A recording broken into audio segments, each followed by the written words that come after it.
Twitter worked overtime to suppress accurate COVID information. Dr. Jay Bhattacharya is a professor of medicine at Stanford who once tweeted an article he wrote about natural immunity. Thanks to Elon Musk's release of the Twitter files, we learned some of his tweets were tagged with the label of Trends Blacklist. Apparently, the views of a Stanford doctor are disinformation to you people. Another example of what Twitter has done to censor folks is from Dr. Martin Kulldorff, a Harvard-educated epidemiologist who once tweeted, "COVID vaccines are important for high-risk people and their caretakers. Those with prior natural infection do not need it, nor children." The Twitter files reveal this tweet was deemed false information because it ran contrary to the CDC. So my first question this morning of Ms. Gaddy, may I ask of you, where did you go to medical school? I did not go to medical school. I'm sorry? I did not go to medical school. That's what I thought. Why do you think you or anyone else at Twitter had the medical expertise to censor a doctor's expert opinion?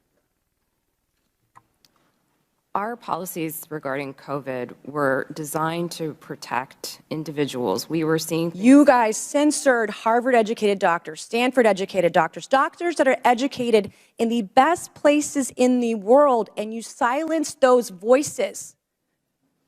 I have another tweet by someone with a following of a full 18,000 followers. This person put a chart from the CDC on Twitter. It's the CDC's own data, so it's accurate by your standards. And you all labeled this as misleading. You're not a doctor, right, Ms. Gaddy?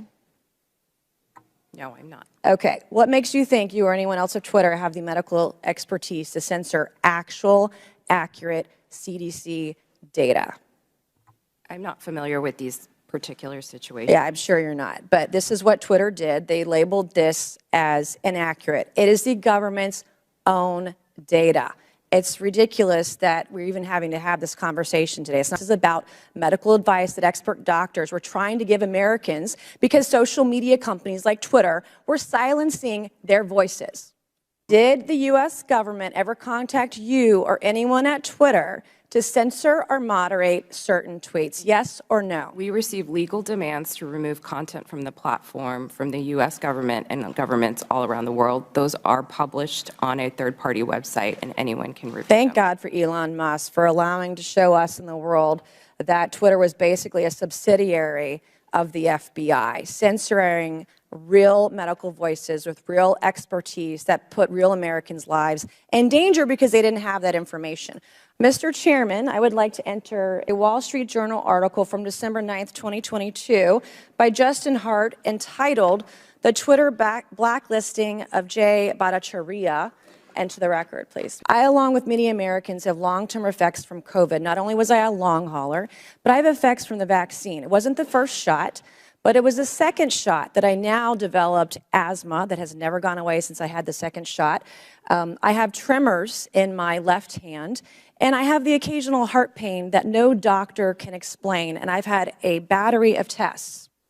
I find it extremely alarming Twitter's unfettered censorship spread into medical fields and affected millions of Americans by suppressing expert opinions from doctors and censoring those who disagree with the CDC.